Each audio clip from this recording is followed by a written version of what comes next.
giving them clothes, give them months and months and months of consistent daily help without, any dogma or anything like that. Yeah, it's that prasadam that affects the psychic energy in witchcraft.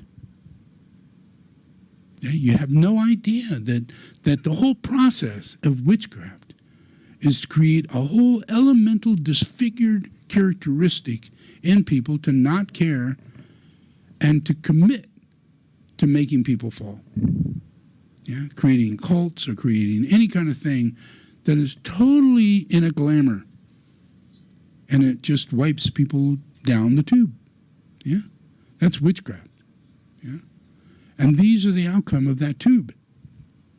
These are the outcome of this kind of thought form, reality of, this is how we want to take over the city.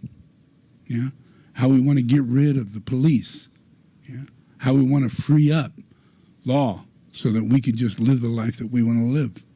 Yeah, there has to be a complete transformation in all areas, and there's very few people who are willing to walk into that scenario and knows what to do and change it and heal it, and I do.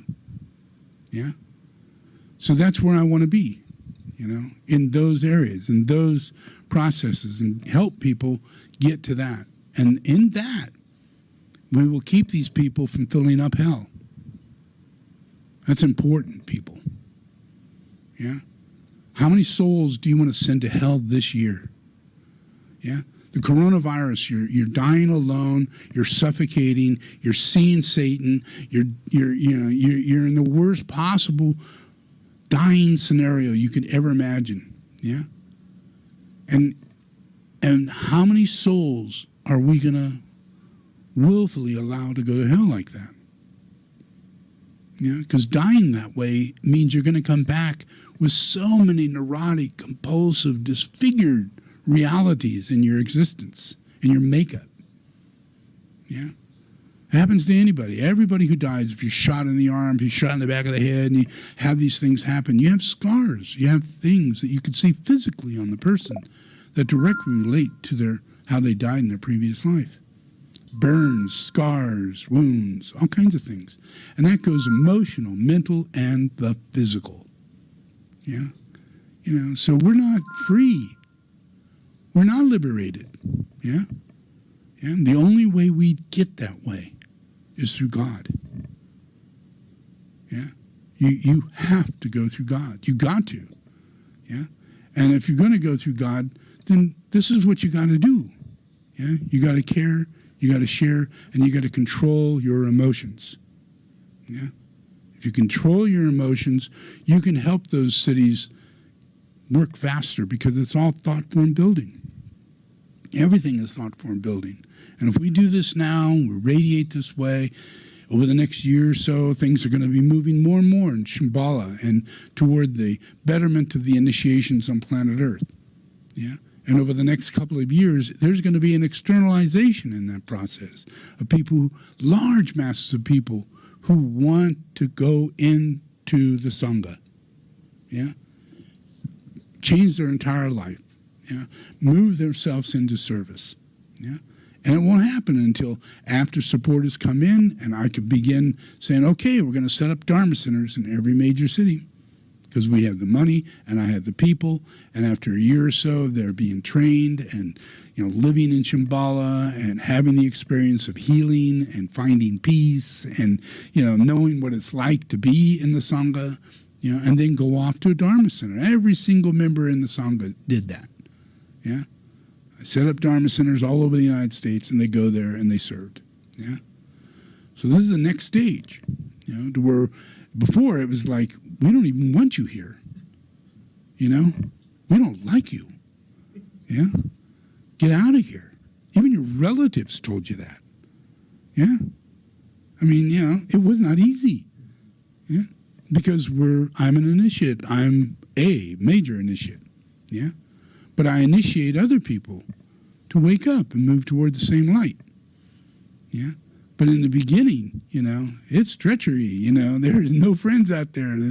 Your family don't like you. They don't like me, especially, and, they'll throw you in jail if you stay too close to me. It's a very, very, very strange outcome in this world.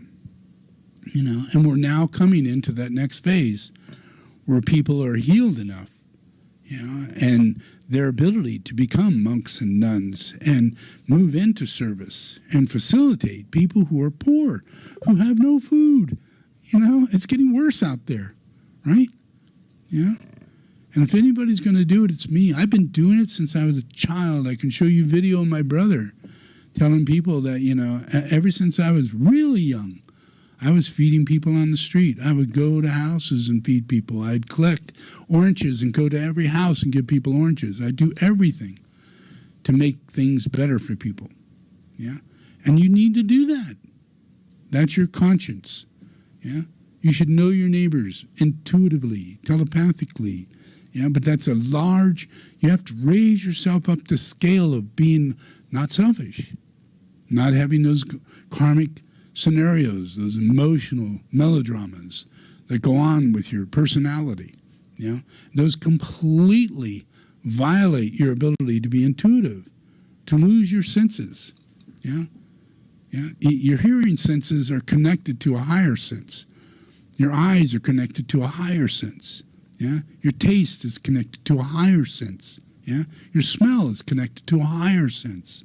Your touch is connected to a higher sense. All those things are mundane things compared to the higher sense of each of those things. You do not get to experience those things unless you're kind. Does that make sense? And the other way is that if that doesn't happen, then the things you smell, you're afraid of. You're not really sure. You can't really tell the difference between one thing and another. The things you taste. How many people cook? How many people can cook real well? How many people can smell what they're cooking? How many people can taste what they're cooking without tasting it? If you're really good and you're intuitive, and you have an open heart, and you have these senses that are more intuitive than they are physical, then you have a strong desire to smell it, taste it, use your senses, in order to give a blessing to this thing, knowing that it's working out the right way. And if you do cooking, you're developing your senses. It's not just about eating. Eating's, everybody can do that. But cooking requires you to develop your senses. I know a lot of people who cook, but their senses suck. They burn everything, they overcook, it has no flavor. It's just gray meat. How do you make gray meat? But good job. It just comes out like that. Don't know why. And those are senses. Everything is a direct relationship of thought form building, comes out of your elements. And we can have a better world, a beautiful world, if we have sharing and caring. Just those two things, sharing and caring. So my work is to try and move people through the next couple of years to initiate the sponsorship of facilitating Dharma centers around the United States, and to move people into higher consciousness through soul therapy, and feed everybody who doesn't have any food, and take care of people who doesn't have a home. And can you imagine, in the next year, the numbers that are homeless today will be tripled. That's why I'm in this move. That's why I'm here. That's why I do things in the timing that I do things.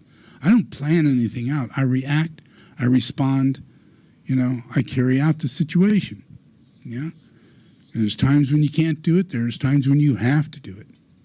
And we're moving into that situation. And what we see in Seattle is nothing compared to what we're going to see in 3 years. There'll be so much devastation, so much lack of ability of... Right now, they're thinking of giving only $600 after people waited a half a year or more for another $600. I mean, really? And then the president goes, well, I want to give $2,000. but I need to have my name on the check. Yeah, yeah. I don't like giving a check of $600 because they're not going to really thank you. But if they get a $2,000 check, they're going to go a real big thank you to me, and it might be part of a historical scenario. Yeah, not like it's important to give these people more money, but it's important that he goes out looking like a hero. Yeah, yeah. So there isn't anything that shouldn't have been done, over the last 6 months, over the last year. All the things were kept from being done. Everything was slowed in inertia.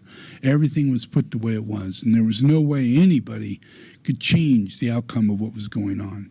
Yeah, because the energy of the Dark Lodge was involved in the outcome of people making decisions. They were much more emotional or in a state of inertia. I'll wait and see what happens kind of thing. Yeah. So we have, in our situation, we have an extreme time limit scenario. Yeah. And people are going to be in a process over the next 5 years in their wake-up process, because this is going to increase. What I'm doing, imagine that, I'm here and I'm doing this and I do it for 70 years, and it lays down a pattern of light onto the earth, and that pattern of light grows the earth, It's called the central spiritual sun. When I'm on the earth, I provide the central spiritual sun. And that means that I provide a light to the earth. Yeah, it's not the sun anymore. That's not as important as what comes from the central spiritual sun. Because the central spiritual sun changes the genetic relationship of everything that's living on the earth. So it makes it more able to make it through hazardous conditions, hardships, circumstances that are out of your control, so much pollution, so much things that are going on. The central spiritual sun brings in a certain vitality inside of people that makes them consciously aware that they themselves are self-regenerating, self-healing, and that they can take on certain responsibilities, things that they need to do, and it's becoming only from the central spiritual sun, and that's the soul, but that soul literally goes into the earth. It permeates the earth. It goes against the karma that's built up into this earth, the wars, the processes, the greed, the generation after generation of pollution, and the ongoing process of using greed to create pollution to create wars, that imperils our ability to ever become initiates, because we're focused into becoming members of cults, and as that goes on, the earth dies, and the vitality of the earth and everything that goes on in the earth. So all these things happen, but humanity is unable to take care of it, because the vitality that's in the earth is also degenerating. People's getting more emotional, doing what they're doing, So the only thing that changes this is the central spiritual sun. It vitalizes, even atheists, it vitalizes the influence of matter. So matter goes from being imperiled, which is, we think everything could die, where in the central spiritual sun, nothing dies. Trees don't die, insects actually don't die, that whatever they are, they live as spirit, and they are what they are, and that energy exists. And we can feel that energy. We're a part of that energy. It doesn't matter what animal, plant, or whatever it is, it has a spirit that continues forever. And then we're not aware of that. But we're going to get to be aware of that, because the senses are going to grow inside of people when these things heal. So over the next 5 years, the process of being able to heal that has to do with changing how we react to our mental state. And our mental state has a tendency to look back at ourselves and think we have a fault and then amplify that as a thought form. And think these things are the cause due to my thought form. And that's the same thing this person's doing too. Yeah. And everybody thinks everybody's doing that, but it's not true. Yeah. People really don't have that power, but they have that delusion. And it creates an illusion because they're all thinking the same thing. So that alludes to this being a real reality, that we're all suffering from this, but yet we're not. It's a delusion. Yeah? And that delusion is created only out of the emotional body, like a crying baby or a hurt dog or something that's in pain and suffering. That's the emotional body. And you imagine when you're in that, you never really want to be treated the way you should be treated, because you're over-exaggerated, you're over the top, and you're upset, you're everything, yeah? That's because your vitality is low, and you're going to have these lower natures coming out like that, yeah? So over the next 3 or 4 years, the influence of what we're going to go through is more about the influence of us healing from that energy that we don't know is a fact or real or anything like that. But that energy is what is in these people that are suffering. And all the people that are suffering from going through the coronavirus, and all the people who said it doesn't exist and then they get it, and then they have to go, oh, no, I killed all these people, or I moved all these people to thinking it doesn't exist, or maybe even get to a point to where, they still don't believe it, like Trump, yeah. But he's a hardcore idiot, he's like a block of stone, yeah. There's no way of changing that. He's set. So he's going to be this way for quite a while, So the main thing is that you don't want to get in its way, It's just going to continue rolling, And if you're in its way, it's going to roll right over you, And then you're going to be part of it, and that stone gets bigger, And the wheel gets bigger, and it seems to take more form, But all it is your ability to be, angry at it, or think that it's this or that. Yeah, and he is just a lunar lord who's using people's souls to get under his shoes, to get under him, to support him, to give him, a mega thing, make America great, Well, to him, he is what makes America great, but he can't make America great unless you believe in him. And it's the believing in him that makes America great, according to him. That's what makes America great. So this is all about building up lunar lords at the last moment. People that are nuts. People that are, whether they be your politician or your employer or your mom, your dad, your uncle, anybody.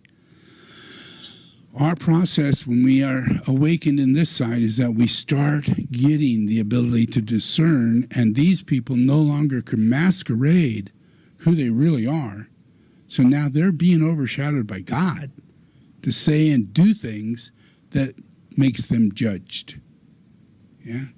So that they can't just walk away and have other people do the evil thing and them not get busted for it. They actually have to do the evil thing now. And that's where Trump's at. That's where all the people are at, in the process of not being able to cover up their illusion by lies, by deceiving, by getting people to believe in a conspiracy or whatever. All those things are part of that left-hand spin is in our emotional body. So triggering that and helping that to be healed is the only way that we can make it through when we get to 2050, which is going to be really quite a process. Imagine 10 years from now, if this goes up 3 feet, just 3 feet, water going up 3 feet, that's the end of Trump's property, right? He's going to have to build a wall, his own island, all the way around this thing. And it's got to be like a swimming pool, so nothing can get in it, and just higher and higher and higher as the years go by, and he'll be the only one there that's got that because he's the richest man on earth. Everybody else, I don't care. It's my island now.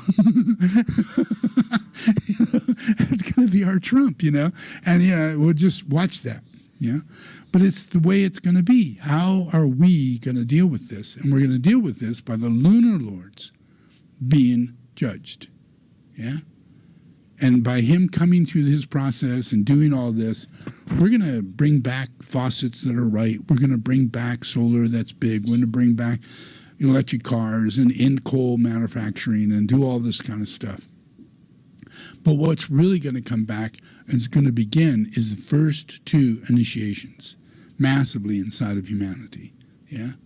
So that process, we need to be open to the reality, of giving service, being in service and understanding that life is service. Life isn't about, accomplishing a goal of being the richest person or being the best doctor or being the best anything. Life is service. I know, I could be doing anything, it could be easy, in this life, really easy. But I'm Jesus, and I know how things really go, and God has a full and complete pressure process at higher initiations. So there's no real way out of it. None. And you just get into the third initiation, and it's tough. And on this earth, and being the fact that I'm coming into what they call, a 10th initiation, 70 years is 10 initiations. And that no one's ever had a 10th initiation on this planet. So just by me hanging out, doing what I'm doing, is the activity of a 10th degree initiate. And that affects the planet in ways where lunar lords can't exist on a planet that has a 10th degree initiate. Can't do it. They're having a hard enough time with a 7th degree initiate, an 8th degree initiate, a 9th degree initiate, which I have been, and all the initiations all the way up to now. And I make it harder and harder and harder for this world to exist in evil, as my initiations go out. But after a while, those initiations become imprints inside of humanity. And humanity can feel the sense of auspiciousness that comes with being with God. And having a whole life, many lives, that are destined to just be in service with God and see people saved. See people in hell and be the person who pulls them up and brings them out and watch them change. You don't heal them, I do, But the process works so dramatic, that it's hard for a person to go, I'd rather be doing hair, I'd rather be a plumber, I'd rather be working for the internet, I'd rather be a homeopath, I don't care what it is your intellectual mind thinks you'd rather be. The only thing you really are is a child of God. And you got to stop coming from the animal to the human and having animal characteristics. You have to let go of that. And all of this process of territory imperative and delusions of grandeur and all of that comes out of the animal kingdom. So we really have no connection to these characteristics. None. They're not in our makeup. So it's a really easy transfiguration, stepping into the angel that you are, rather than thinking that you're a reincarnated monkey. And you're not. Never have been, never will be. But that is what we have to dematerialize. And that's how it works. All right, so let's pray.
Okay, repeat after me.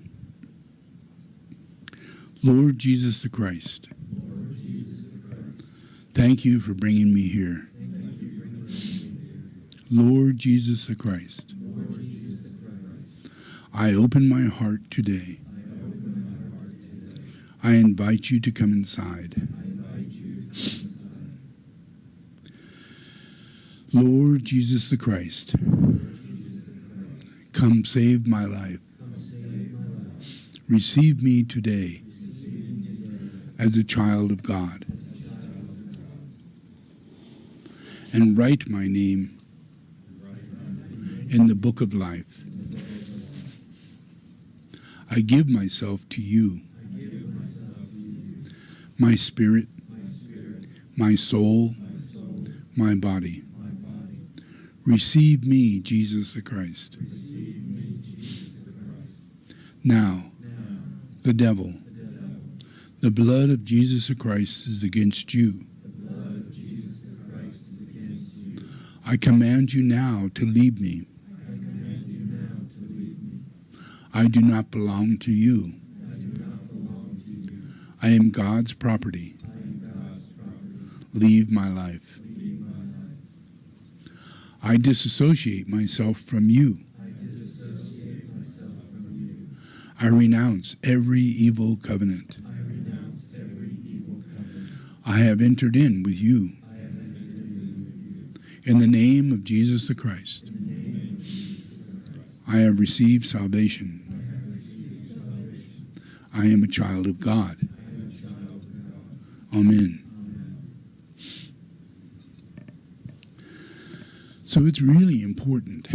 Every single living human being says this. Yeah? Every single living human being is an angel. Yeah? And unless they go back to God, they're a fallen angel. And it'll always be that way. And unless you help them, they will suffer for eternity. Yeah? You know, even if 5 lives is a life they spend in Satan's world, you know, and then finally they come out of it, that's like an eternity. Every day is so long, yeah? You're hopeless, you're without anything, yeah? No light, nobody loves you, nobody cares for you, yeah? Yeah, so this is important, yeah? And you don't just go up to someone and say, have you met the Lord? Do you know the Lord? Has he saved you yet? You know? Yeah. Be kind. Just be kind. Just be kind. Yeah. And if you're a monk or a nun, they'll probably ask you things about God. Yeah. And you pull out your card. Yeah. If you have a first conversation with a person, you pull out the card and just say, you know, we do this prayer. Would you like it? You know, it's not a shock. It's not, you know, you're a priest or a monk or a nun. You know, but that's as far as it has to go. Yeah. The other side is kindness. The other side is, if they're without food, you go get them something to eat. Yeah. If they're without proper clothing, you go back and give them some clothing. Yeah. If they're standing on a corner and you happen to be moved by God to be at that corner, reach into your pocket and give that person something. Because it's Jesus standing there. Yeah? There's not a person in the world that's not an emanation of the Lord, not a child of God. Yeah? And if you continue treating people this way, you're doing it to God. It's not people. It's God. People are more than what you think. Whether they got snot running down their nose and their eyes are fully blood red, you know, and their hair is falling out and matty and they're ugly and everything, they're still God. Yeah? It's just God in disguise, suffering. Yeah? You know? Like that song, What If God Was Amongst Us? Yeah. Yeah. You know, so, you know, that's how monks and nuns are supposed to live. That's what I try and get mine to understand, you know, and that being able to give people the understanding that all you need to do is denounce Satan and receive Jesus. Yeah. Do those two things. Yeah. And do this, say it all. Yeah. And give them kindness. Yeah. Yeah. Because Satan is there all the time to tell them there is no love, no compassion, no one cares. Stand up for yourself. It's doggy dog. Yeah? No one knows if you lie. It doesn't matter. All that kind of shit is really big and consistent. And these people at the very bottom of the run are hearing that and feeling it, and they're crazy with it, insane with it. And really all they need is kindness. Consistent kindness. Yeah? And then when their mind clears, you hand them a prayer. Yeah? And you keep telling them, this is from Jesus, enjoy. This is from Jesus. And I really am here. Yeah? And if you're doing this work for me, you really do tell them, this is from the reincarnation of Jesus. He knows you're here, and he knows you want this, and he's going to give it to you. Yeah? It's no longer, pie in the sky, wait till you get to heaven, Jesus will take care of you. Yeah? This is here, on earth, now. And we need to help people get to that point, because that's how we get from getting people from the probationary into the first initiation, is by literally being kind, using what we have received, and pay it forward.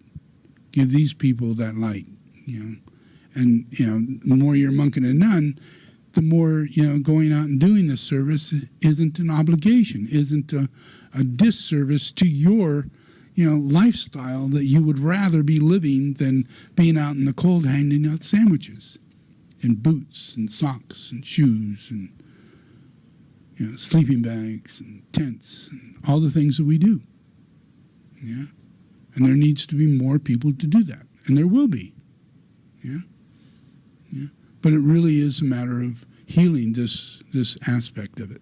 So I entered this prayer into the Sangha, so that, when we're doing this, we can send it out, give it to people, and let people receive that. And you need to know for sure in your heart that who you are in relationship with is Jesus the Christ.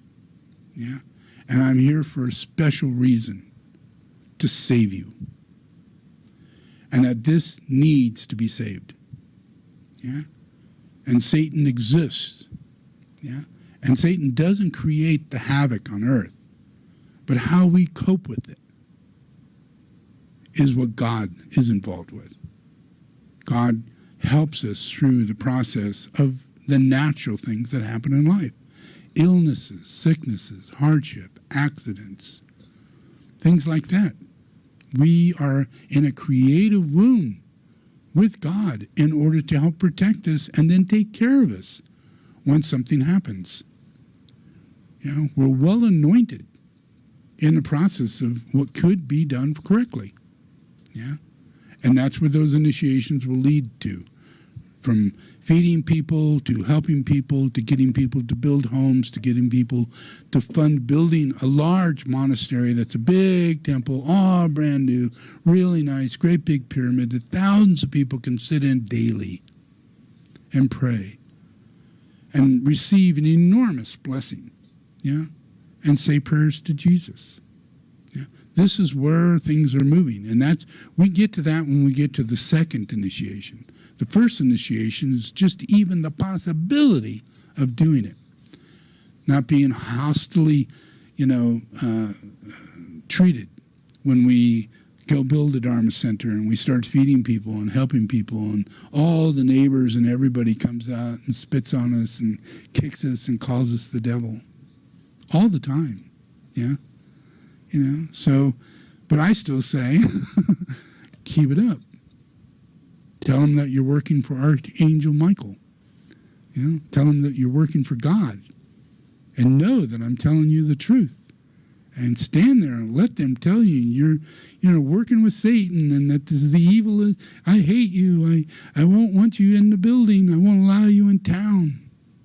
that happens, you know, with all the people that we come into over previous last 20 years, yeah? But that is all transmuted now, yeah? And now everybody's receiving blessings. Yeah, everybody's receiving blessings. And all the people that everybody thought was on the low side is now coming into the high side, yeah? And they're clearer and they're better. We're healing and helping people in Glastonbury, and now they're walking around with big smiles, very grounded, wearing nice clothing, well, that I gave them, but they look great, yeah? And they're healthy, they're clean, their mind is clear, yeah? And we listen to them every day. They think and they say things and they are clear. And the same thing in Omaha and the same place in Kathmandu, yeah? We're healing large masses of people that are in the worst possible conditions in their society. And they're getting healed. Yeah? Yeah. So that in effect is why we need to give these prayers to people, because while they're being healed is when they could receive God. Now while they're being tortured, you know, I mean, it's just impossible. Bless them first. Yeah? Anoint them. Yeah? Thank them for being here. Yeah?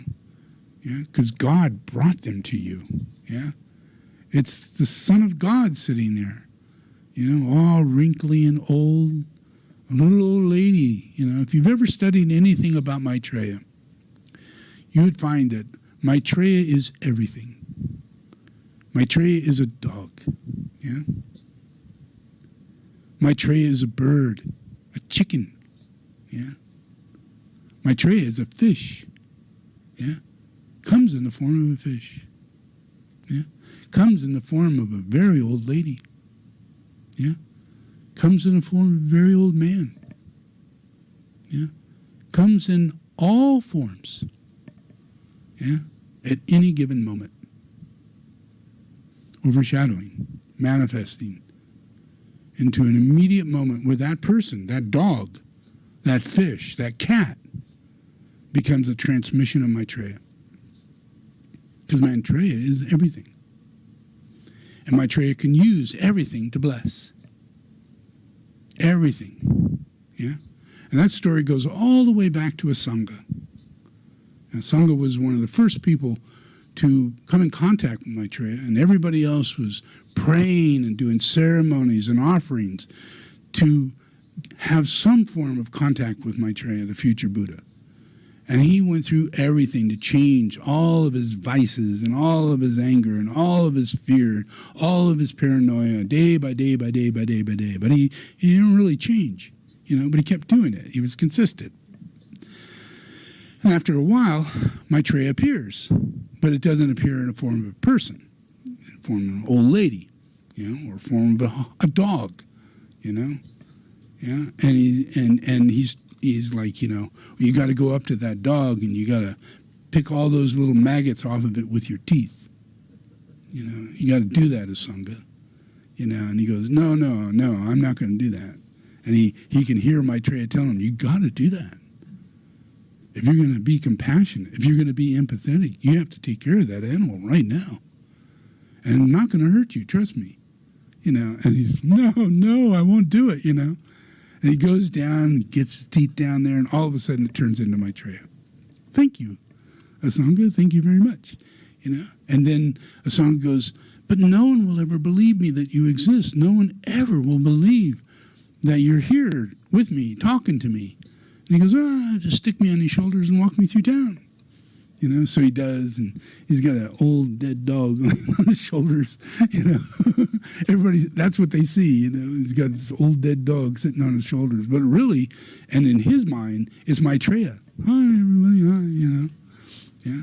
So in that influence, he's learning that Maitreya is everything. Maitreya is not what we expect to be just a human being, but an omnipresent entity that is the Mahadeva.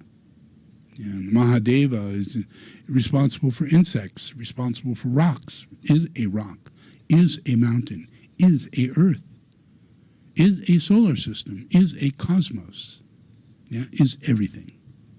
Yeah? You know? So everything you meet, you have to bring it into kindness. Yeah? Because that way you bring Maitreya into it. Yeah? That everybody's is that kindness. That's what Maitreya means. Yeah? Does that make sense? Yeah? And if you're going to be anything with me, you have to be kind. And you have to be kind to other people. And you have to be kind to yourself. Kindness is everything. Yeah?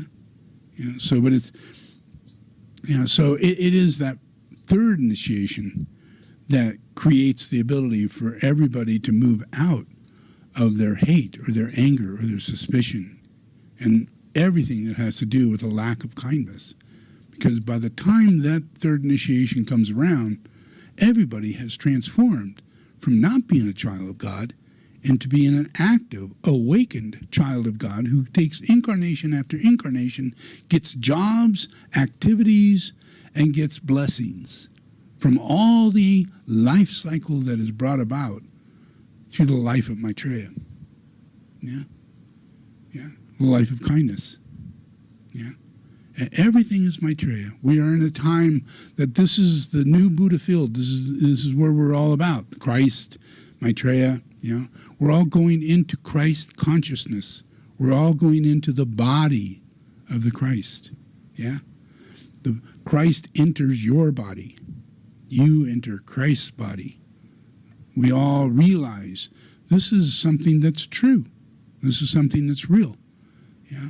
And we can't leave it in a place where we think, you know, anybody is outside of that. It has to come to that place. And then we bring the person to an understanding. You know, we give them blessings, we give them consciousness, we give them understanding. Yeah? Yeah. So it's in the third initiation, when we come to that place, we're at a place where there are temples, yeah, and people are feeding people. We've already gone through the first two initiations, yeah, and we facilitated people to be in the right place at the right time. So building mass temples, not just Dharma centers. Dharma centers is different than a temple, yeah. Dharma centers are in cities, in communities where people live, yeah. Temples are in the mountains, you know, in the forest, you know, in a desert, you know, places where it is there for the kingdoms, all the kingdoms, not just humanity. And that way it offers people, when they go to the temple, to become caretakers of the kingdoms, not just humanity. It's for personal and planetary healing. And when you become monk and nun, you're actually actively working in the area of planetary healing. But you got to get that shit out of your personality. Yeah? Make sense? All right. So now let's do puja.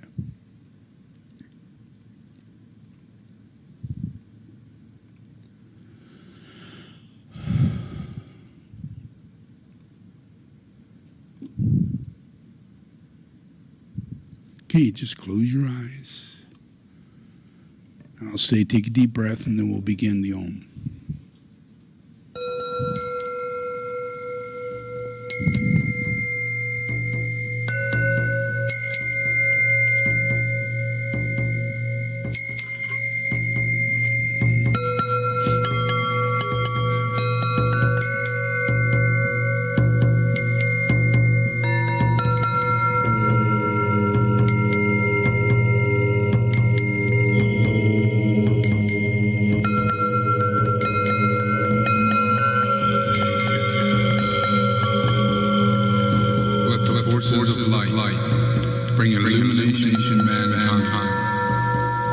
The spirit of peace be spread abroad. May humanity of goodwill everywhere meet in a spirit of cooperation. May forgiveness on the part of all mankind be the keynote at this time. Let power attend the efforts of the great ones. So let it be. And help us do our part.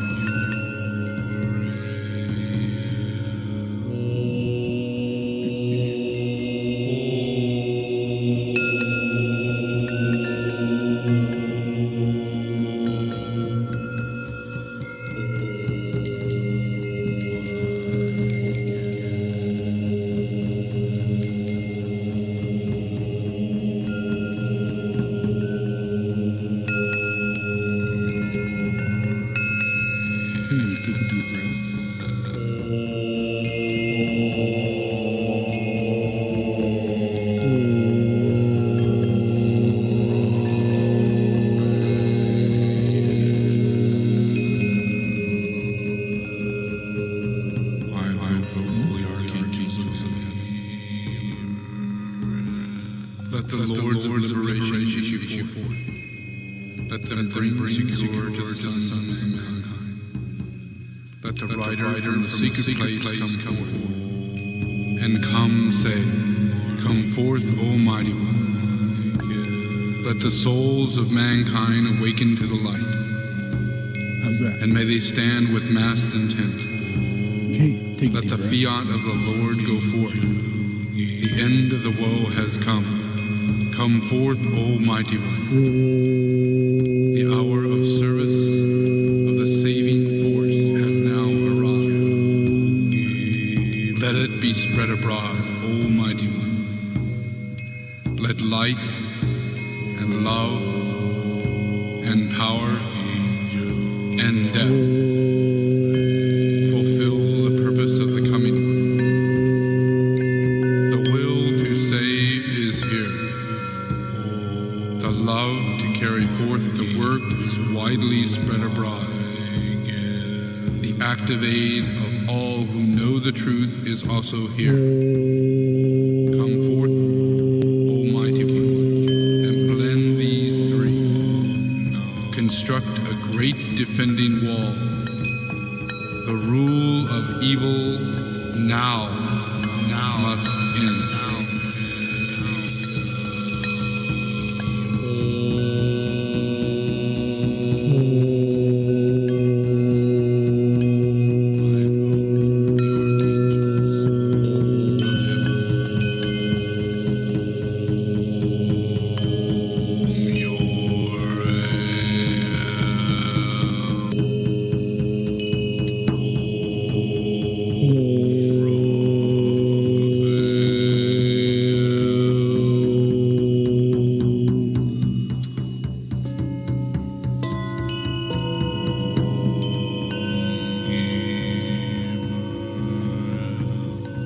From the point of light within the mind of God, let light stream forth into the minds of mankind.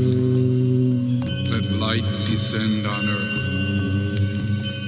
From the point of love within the heart of God, let love stream forth into the hearts of mankind. May Christ return to earth. From the center, where the will of God is known, let purpose guide the little wills of men, a purpose which the masters know and serve. From the center, which we call the race of mankind, let the plan of love and light work out. And may it seal the door where evil dwells. Let light and love and power restore the plan on earth.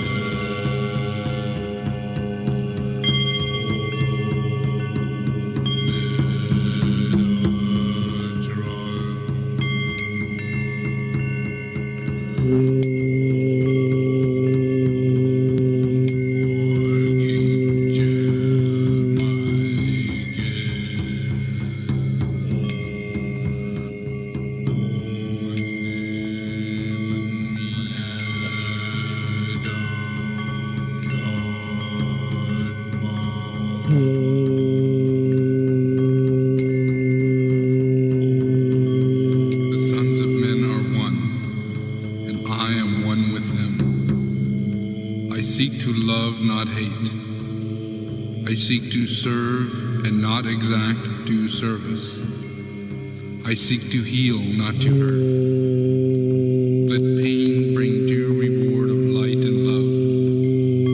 Let the soul control the outer form, and let life and all events,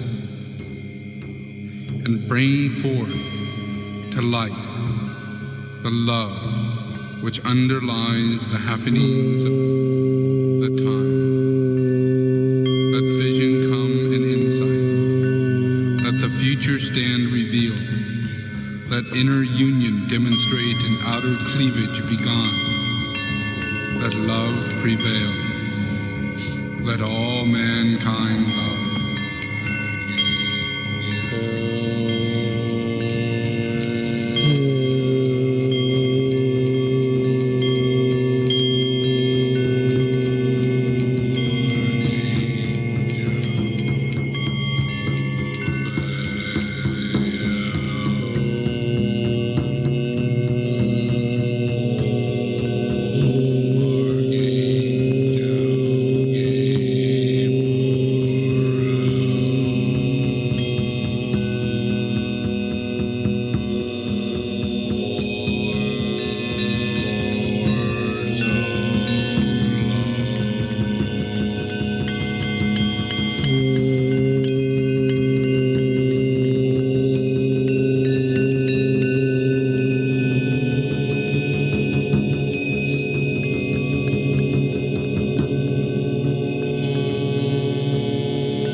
Okay,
open your eyes and relax.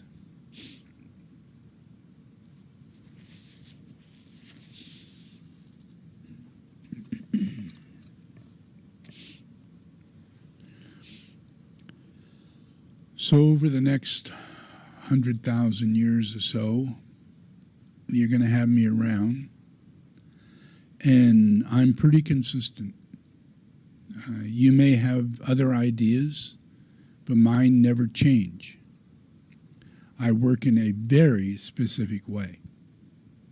If people witnessed me back in the 90s, they saw that I went to Kathmandu, I meet the people, I go to the monasteries, and then I begin a process of bringing food. I fix their kitchen, I make it possible for them to cook, I give them a place to store food, I provide all the children with clothing and all the old monks with clothing. I get them all new beds, and I do this for them for the rest of their life. And I did the same thing in Maitreya Vihar.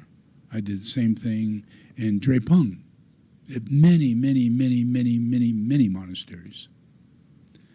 You know, I drill water for them if they needed water. I buy tanks for them if they needed to store water.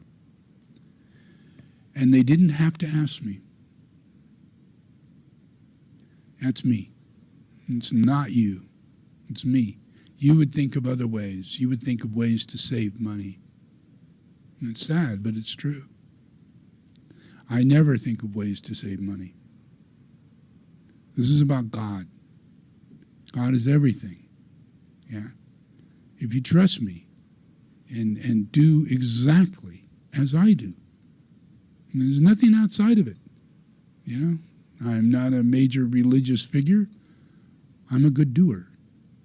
Yeah, I do good. Yeah, I radiate kindness, and I do kindness, and I carry it out exactly the same way. In the 1970s, I got out of the military. I immediately began feeding the hungry. Established myself in a place where they all went to give blood at a plasma center.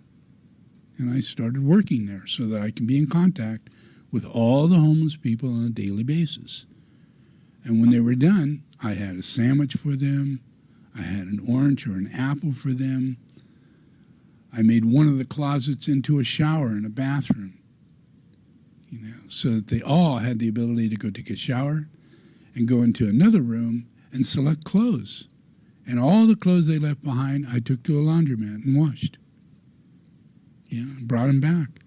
And I offered back to those people the same clothes, all clean and everything, because maybe they liked those clothes. And most of the time they did. But I've been doing this all the time. Yeah.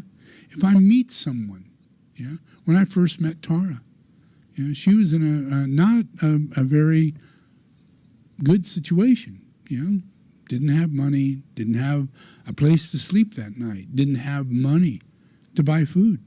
You know, she was at a show trying to learn good things, do good things, you know, and I happened to be there, you know, and and just has no way of eating, nowhere to sleep. Before the night was done, I had taken her to get us something to eat, gave her money to do for the next day, and took her to a place so she'd have a bed. Yeah, got her a hotel room. Yeah, and there was a little Sophia, you know. Yeah, and she, you know, she was she loved me so much. All she could ever say is, "Maitreya, are you okay? Maitreya, are you okay? Everything okay with you? Yeah, are you okay? You sure? Yeah, yeah, because there's kindness in everybody. Yeah, and it just is the way it is. And no matter who I meet, that is how it works. You know, if you have a need, I will bring it out of you, and I will help you get that need before I leave. Yeah. There's nobody in my family, nobody that I know personally that suffers. Yeah. I provide for every single person I know. Yeah. My family, my sister, everybody, aunts, uncles, yeah, anybody who has a need, I make sure that they're taken care of. People who choose not to be in the Sangha, I keep making sure that they're taken care of. Yeah. It's the way of the Dharma. It's the way it works. It's not about religion or dogma or something like that. It's about real kindness. And you literally have to build it up because you think you got all these other things you need to do. But in truth, you need your senses. You need to have a conscience. It needs to guide you. And you need to see other people suffering. And you need to do something about it. Yeah. And God takes you there to take care of it. Yeah. Yeah. So don't take it any other way. Yep. All right. So enjoy. Thank you very much for coming.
If you work in a team, you should be using Monday.com. It's a platform to manage any team and any workflow. Marketing, sales pipelines, construction, creative productions.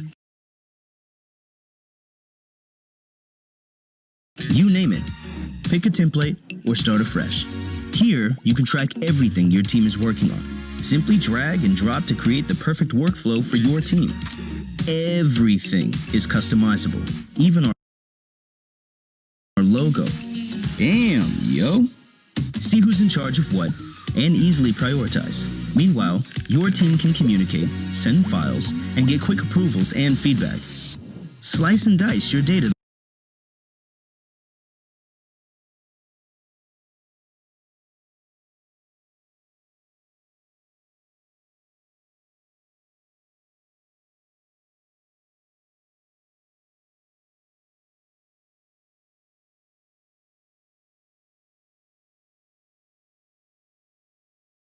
Today, we're flying upgrades to the astronaut experience inside New Shepard's crew capsule, and we're getting very, very close to flying our first astronaut. So that's why it's critical that we test these systems. Let's do a recap of those. There will be 6 seats on board. Mannequin Skywalker is going to be occupying one of those seats. There will be push-to-talk capabilities in each seat. There'll be speakers to hear mission control throughout the flight. There will be environmental systems, including a cooling system and humidity controls to regulate the temperature inside the capsule. But in particular, that's also going to prevent these big, beautiful windows from fogging up during the flight. We're also testing a crew alert system at each seat, which has important indicators to take you through the entire flight as an astronaut. And last but not least, you've seen in there the white acoustic paneling in there. That's to dampen any engine noises or any sorts of other ambient noises. So in the final moments here, all eyes are on New Shepard. We're at T-minus 4 minutes and 40 seconds to go until launch. Right about now is when she's going to start to come alive. So mission control at T-minus 2 minutes throws the show over to New Shepard, and that's when she goes into autonomous mode from T-minus 2 minutes through launch and landing. So we're going to throw it out to the pad, check out New Shepard here as she gets ready. And the next set that we'll come back for to talk you through are the final hydraulic system checks and the engine gimbal check.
All right, everybody, welcome back for New Shepard's 14th mission to space. You see the gantry retracting there. We are getting ready for a launch, Patrick. This is when it gets really exciting. All right, we have thrown the show over to the rocket. She is in autonomous mode right now. We're waiting to see the final hydraulic system checks and engine gimbal check.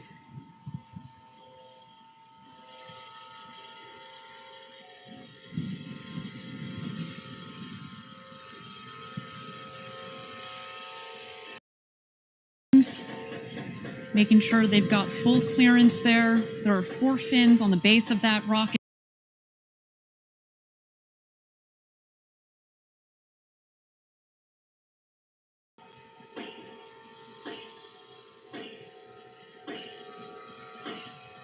Waiting here for the engine gimbal check. You see the nozzle there peeking out. There it goes.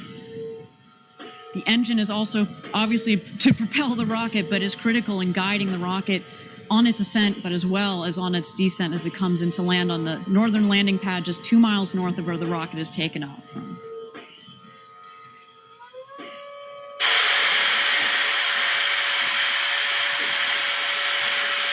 All right, and that takes us to launch. Let's hand it over to control. Here we go, New Shepard. Have a great flight, Mannequin Skywalker. Enjoy that shiny new capsule, and we'll see you back home soon at Launch Site 1.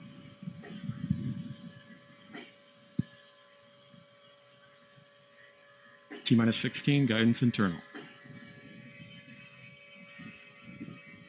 T-minus 10, 9, 8, 7, 6, 5, 4. Command engine start. 2, 1. Ignition.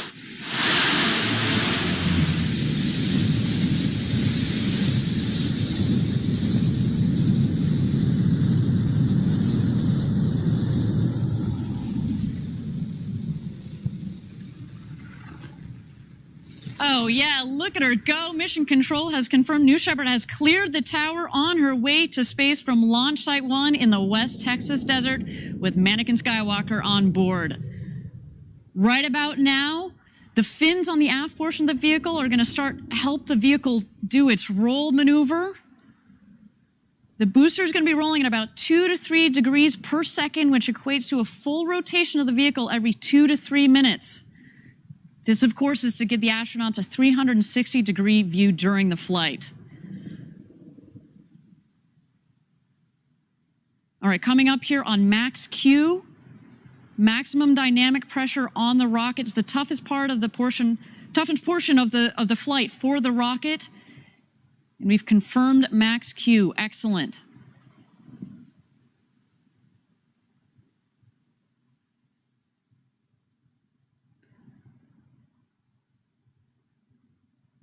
All right, you can see on the top right side of your screen, that's where you can follow along as we're gaining speed as she climbs up towards space. In the bottom left corner is the altimeter, noted in feet above ground level, although you may have noticed at liftoff we were sitting at 3,700 feet above mean sea level. That's the altitude of our West Texas launch site.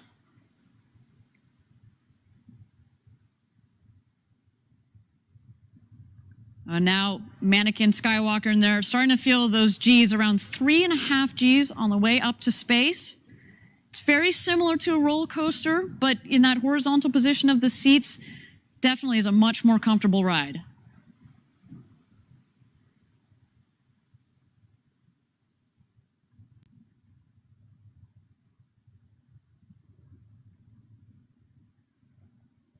All right, now approaching main engine cutoff, or MECO. So we're going to shut off the BE-3 engine.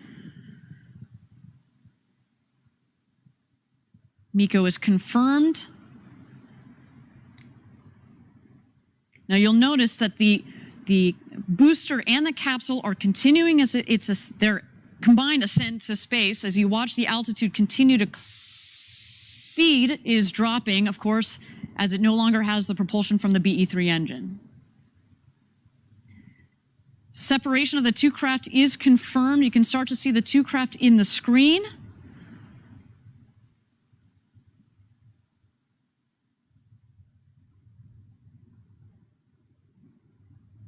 Thank you again, everybody, for joining us live for New Shepard's 14th mission to space, the maiden launch for this rocket. So far, everything appears to be nominal. The two craft have separated. Right about now is when, if you were an astronaut in there, that's when you'd be able to float around, gaze out of those huge, gorgeous windows, maybe even do a somersault or two. I know I would certainly do that. And as we've noted in previous flights, if you follow along on the speed on the top right corner, as soon as that speed hits 0, that's when you know that the rocket and the capsule have hit its apogee point, the highest point in the flight of the rocket.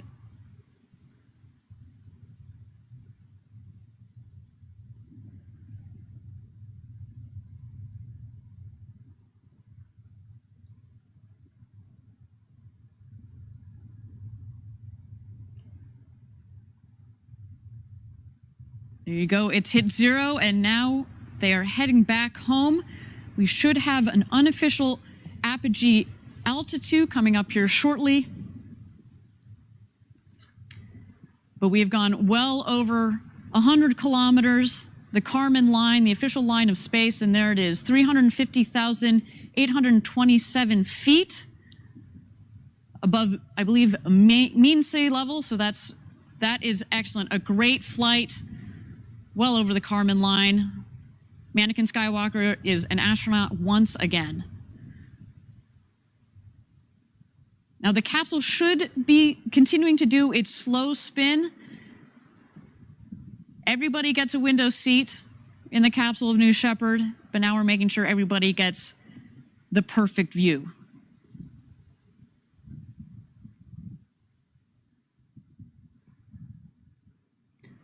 All right, the two craft are heading back home now. The booster is going to beat the capsule back home. Obviously, it's more aerodynamically shaped, and so it's going to come down first. Right about now, in the next 10 to 15 seconds or so, this is when we expect the rocket to hit atmospheric pierce point.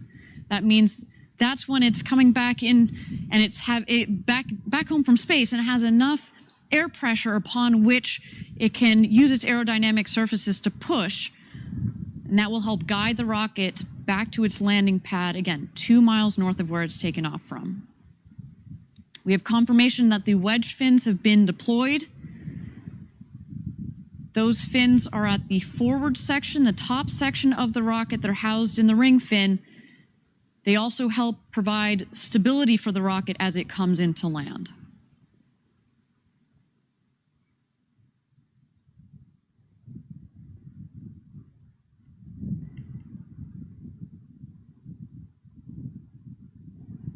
And this booster is screaming home right about now. Its maximum return velocity is just under Mach 4.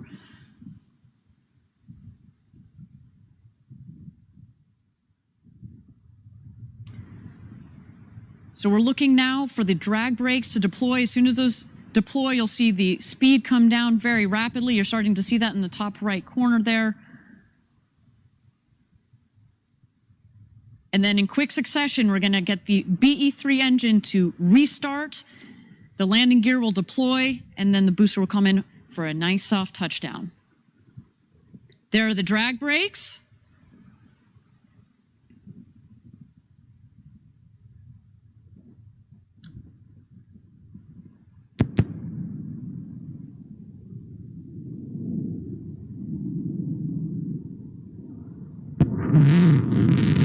Engine restart. Landing gear deployed.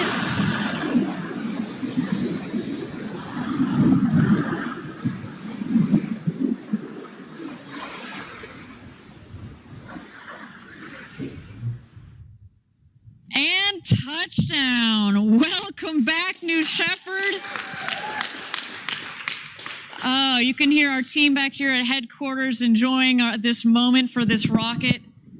What a day. Did a nice little maneuver there to bring it back to the center of the pad, but that is what we're looking for. A completely autonomous system, Patrick. That never gets old. That's the type of stuff that makes live rocket launches and landings so exciting. I know. Every time I see that booster come back, it's just like your heart's in your throat. But it's so exciting to see it actually come back and just perfectly land down there. Incredible. Kudos to our whole team for adding yet another rocket to our fleet. Wow. Okay. Well, the show is not over. That's right. We still are waiting here for the crew capsule to come back. As noted, first the drogue chutes will deploy. Those are like the guide parachutes. The mains will then deploy. You'll also see the mains then inflate to full inflation. And once they're fully inflated, that's when the crew capsule starts to slow down, comes in, a nice 15, 16 miles an hour, a nice cruise back home. We'll wait for it to come back in to our valley in West Texas, and it will land. And just as we talked about, just in the last milliseconds, the retrothrust system fires, and it creates a nice air pillow, if you will. So Mannequin Skywalker, by the time he touches down, it's just at about 1 mile an hour. It's a nice, soft touchdown. And there we go. The crew capsule has its mains deployed, fully inflated. What an incredible day for the team.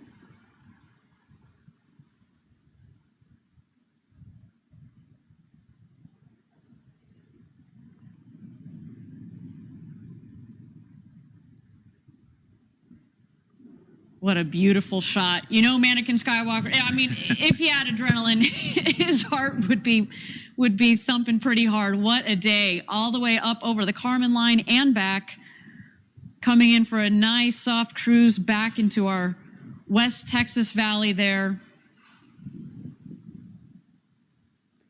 Just about 400 feet above ground level. We're waiting for the retrothrust systems to fire. And then a nice soft landing.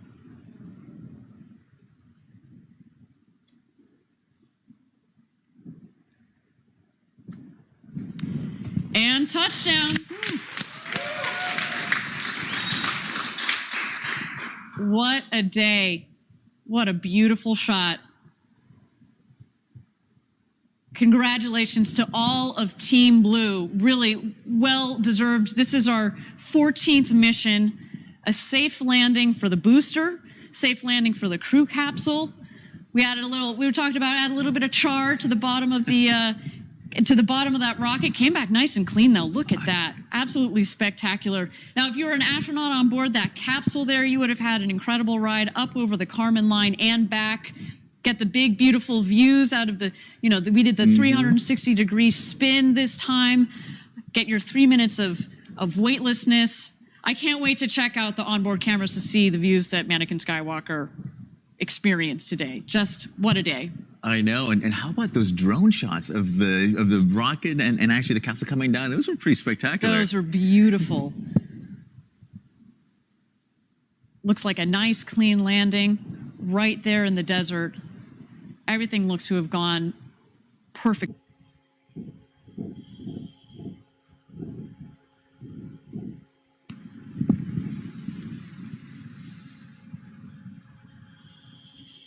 All right, that is a live look at New Shepard about to make her final preparations to go to space and back.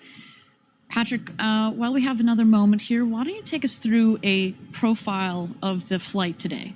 Yeah, that sounds great, Ariane. So many of our viewers, I think, are going to recognize this. We've done this again and again as we keep practicing and maturing our suborbital system.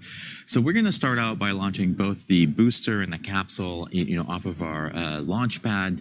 We're going to shoot up quite quickly, and at about 2.5 minutes after launch, we're going to shut down that main engine on the booster. Shortly thereafter, we're going to separate the capsule and the booster. They're going to obviously keep ascending up speed we've actually been able to impart on them. That's the point, Ariane, where if you and I were in that capsule, we would unstrap and float around and just look out those great windows. Of course, in this flight, Mannequin will stay.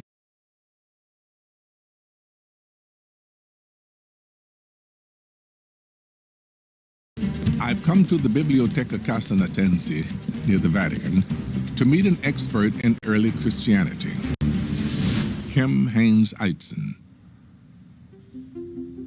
She tells me she has compelling evidence that reveals the identity of the beast.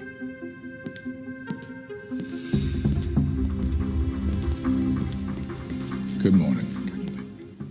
So, what exactly do we have here? Well, I've been looking at some fragments of the Book of Revelation. The Book of Revelation. That's right. The book of the end of days. The end of days, the apocalypse. It's a prophetic book. It's got loads of symbolism, but it's also very much a political book and making a political claim about the cause of evil. The cause of evil. Or who's responsible for evil. So tell me about this coding, because as I understand it, the Antichrist was given a code, so they would never call his name. They would just say it by the code.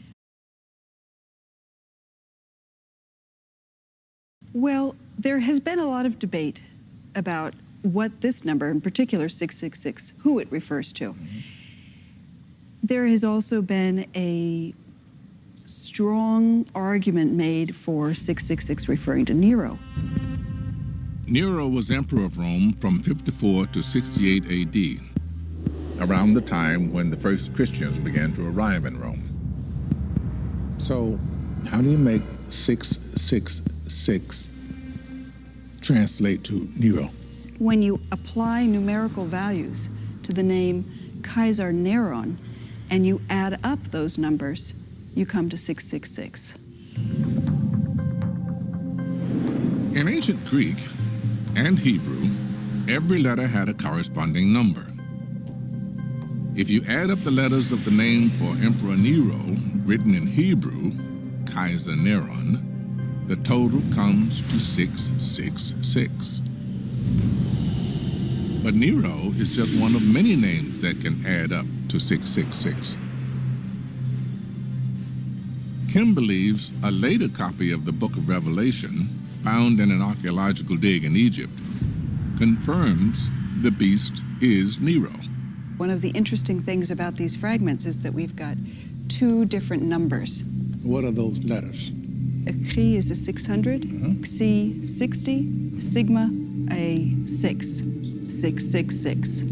This one over here we have a Chi Iota Sigma 616 with a line over the top. Why is it different? You might think that this number destroys the possibility that it could be Nero. Yes. What's striking about this is that it may help to confirm the identity of Nero, because this would be the number that we would get if we spelled Nero according to the Latin spelling, Nero Kaiser. Okay. Without the N. The letter N represented 50, the number 50. So 666 minus 50, 616. So we've just just subtract, and we're going to come up with 616, and we have the same guy. That's right. I'm so clever.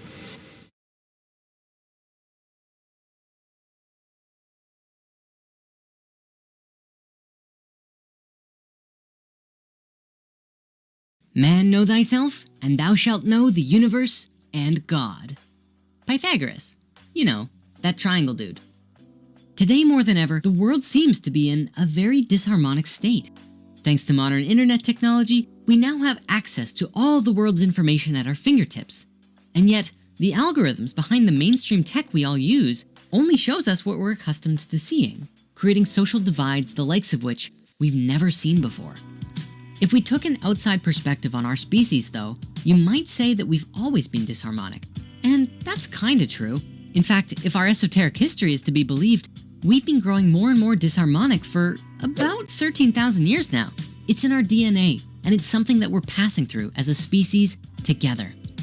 There is good news, though. We're nearing the end of this paradigm, this karmic cycle of disconnection and suffering, and ideally, we will never be here again. At the moment, we're just not in tune with ourselves, and our collective consciousness is beginning to realize it. The reason for our disconnection from the soul is actually fairly simple. And no, it's not about politics, greed, capitalism, or any of that stuff. In fact, all of those are simply long-term manifestations of the real problem, which lies on a deeper, much more personal level.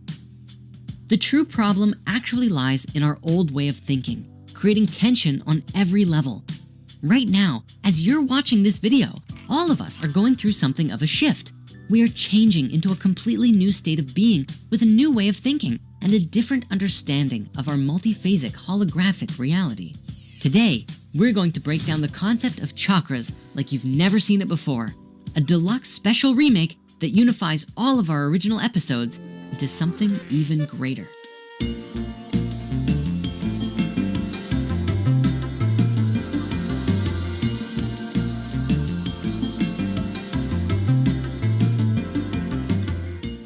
If you've been around this channel long enough, or have seen like any meditation or spiritual based movie of the last 10 years, you'll probably know that one of the most central and core themes of many New Age disciplines is the 7 chakra system. Whether you've used them as meditation aids or seen them in gift shops, you're probably at least somewhat familiar with the idea. If not, keep watching, or, just watch Doctor Strange and see how it turned out for him. When getting started with the New Age concept of chakras, first we have to understand the basics of light and color. If you take white light and shine it through a prism, the light will break into a spectrum of 7 colors. Red, orange, yellow, green, blue, indigo, and violet. Aw yeah, Roy G. Biv. You can do this at home with your own prism, or maybe you tried it in science class at school. We familiarly recognize this as the spectrum of the rainbow, or even more familiar, the basic palette in Photoshop.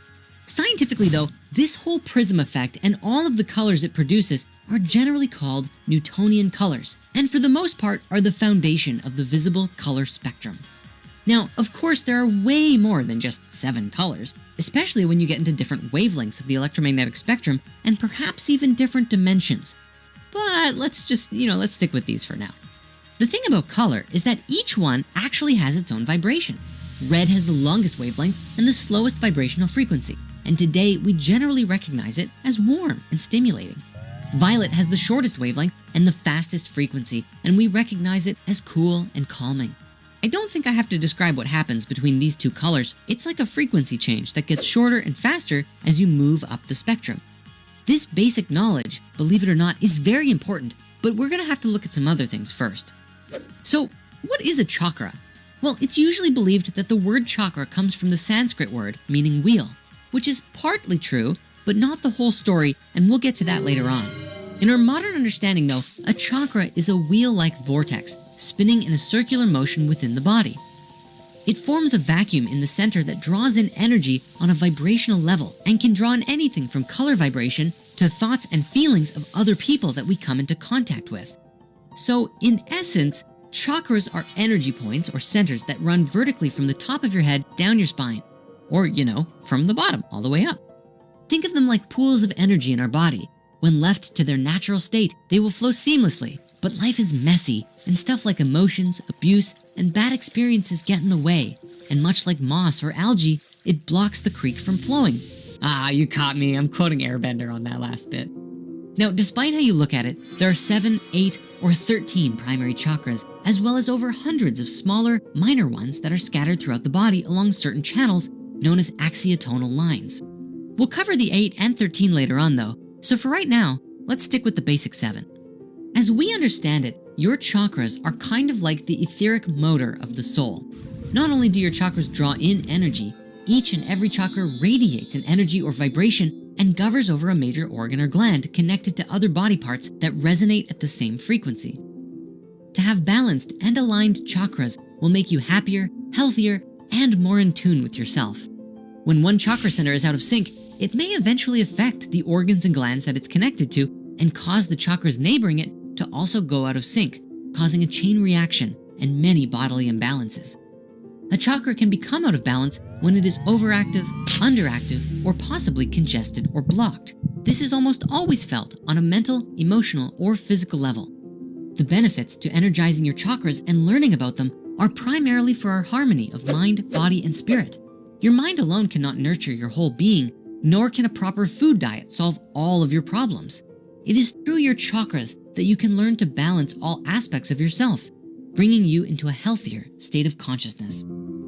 As we mentioned earlier, each chakra is connected to an organ or gland, which governs over a section of the body.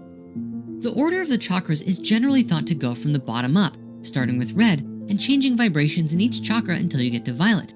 However, we've recently discovered that you can explore them the other way, starting with a higher awareness and bringing it down into your body. This is exactly the methodology behind the 7-Day Transformation, a one-of-a-kind course that has seen thousands of people change their lives and share their stories about it. And you can learn more about that by clicking the link in the description. It truly is profound. Now, when you break light apart, you get 7 colors. These are the same 7 colors that our physical body is tethered to. What would you see if you were to look at a human being through an etheric energy prism? Are we bodies of light? Think about it. Now, not only does each chakra connect to an organ or gland, but each chakra also has a very specific trait. The first chakra is survival and is connected to the adrenal gland. The next one, the sacral, governs sex or interaction and is connected to the reproductive organs. The third is the solar plexus, power or ego, and connected to the pancreas, and is often cited as being similar to the Sea of Qi mentioned in Taoist alchemical texts like The Secret of the Golden Flower. The fourth is based in love and connects to the thymus and the heart. The fifth, the throat, is expression and connects to the thyroid. The sixth is called the third eye, which is psychic and intuitive and connects to the pituitary gland. And finally, we have the crown chakra, which is the spiritual chakra and connects to the pineal gland. Although this is debated, and some say that the pineal gland is also connected to the third eye and the pituitary gland with the crown. Now, survival, sex, power, love, expression, vision, and spirituality. These are the 7 traits through which we grow and are at the core of our being and relate to our existence on a fundamental level. Understanding this system and being present with it can help us find out where we're in or out of balance. Okay, so after all that, we know a fair bit about what chakras are now, yet we haven't even begun to scratch the surface of this topic. Let's talk about opening, activating, and charging your chakras. Do you know of a time when you were struggling with your ego, or didn't seem to have a heart, or couldn't express yourself in your usual way? If you or anyone you know has a problem or comes off too strong in any of these traits, the reason why could be because of an imbalance within the chakras. As we know, each chakra resonates to a color. Doing something as simple as wearing clothing that matches the color of a chakra can even cause it to resonate. I remember when I was first learning about this, all of my chakras were closed except for my throat, which was way too open. The reason for this was because my bedroom was painted blue as well as my bed sheets, and every night I would get a chakra boost in that one area. And the reason that something like the color of your room would have an effect on chakras is specifically because everything has a vibration, and our environment stimulate us to think, feel, and take action just as much as our own thoughts do. If you don't believe us, just check out our episode on the biology of belief. And if that's not good enough, just ask Google why they spent millions upon millions of dollars testing what colors would compel people to use their products and services more and spend more money at the same time. Now, sunlight is of course our main source and provider of light, heat, and energy. Sunlight itself consists of energies in the form of cosmic rays, gamma rays, X-rays, visible light rays, infrared rays, microwaves, and even radio waves. I mean, let's be real. The sun is just basically constantly waving at us. Haha, ba-dum-tsh. So straight up, lying in the sun for half an hour can give you a powerful energy boost in addition to all of that delicious vitamin D. Our skin loves that stuff. In fact, the practice of sun gazing during sunset or sunrise, when it's actually safe to do, is an ancient practice that was said to bring numerous benefits and skyrocket your ascension process that is attested to by many ancient yogis. Generally speaking, even something as simple as eating food that matches the chakra colors is just as good as well.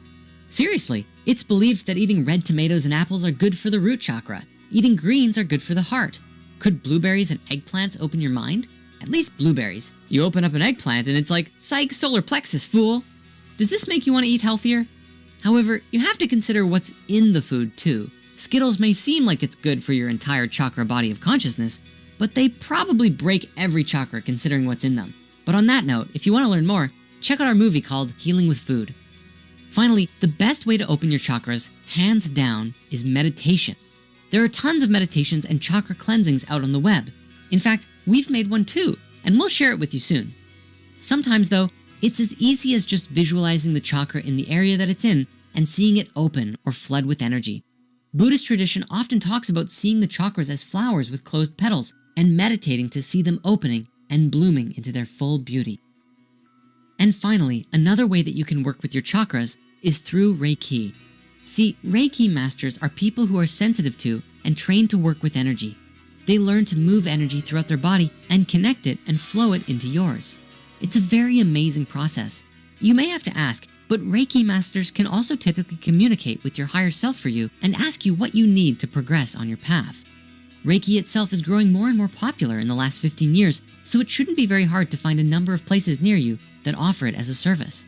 If you're serious about this and you don't know where to start, Reiki and meditation are excellent first steps. However, as with everything, be mindful that we don't want to become reliant on external support just to get by. Reiki can be very helpful, just like a plant medicine ceremony, but not so that you can just go and trash your body the next day saying, "Oh, no worries, I'm just gonna get Reiki again," to realign. If you are getting Reiki, do your best to stay aligned after the session, ideally supplementing your own health with proper food, meditation, and even exercise. Medical science has proven that toxins and impurities, including negative thoughts, chemicals in our food, and other pollutants can influence the body. If these are consistent, then chakra imbalances can manifest, which may eventually affect us on mental and physical levels.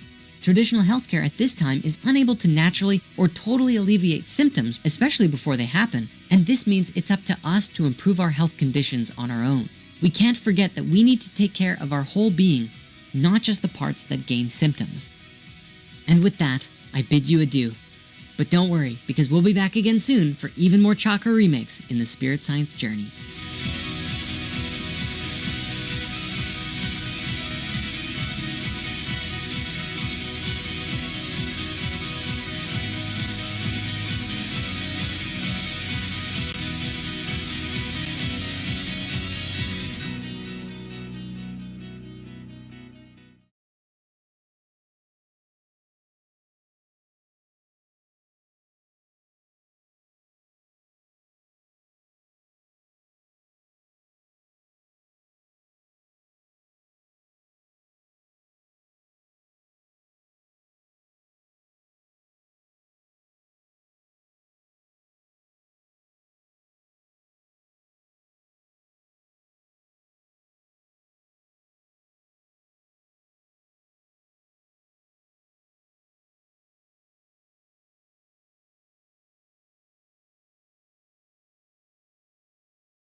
Hey guys, welcome back to my channel. My name is Nombulelo and I do how to online basic tutorial videos as well as how to make money online videos.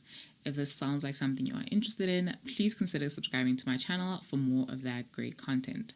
So in today's video, I'm going to be showing you guys 5 different freelance jobs that you can make a living off of, jobs you can do in the comfort of your own home, and more importantly, jobs that require absolutely no skill from you. So if this sounds like something you're interested in, please keep on watching. So the freelance website that we're going to be looking at is Fiverr.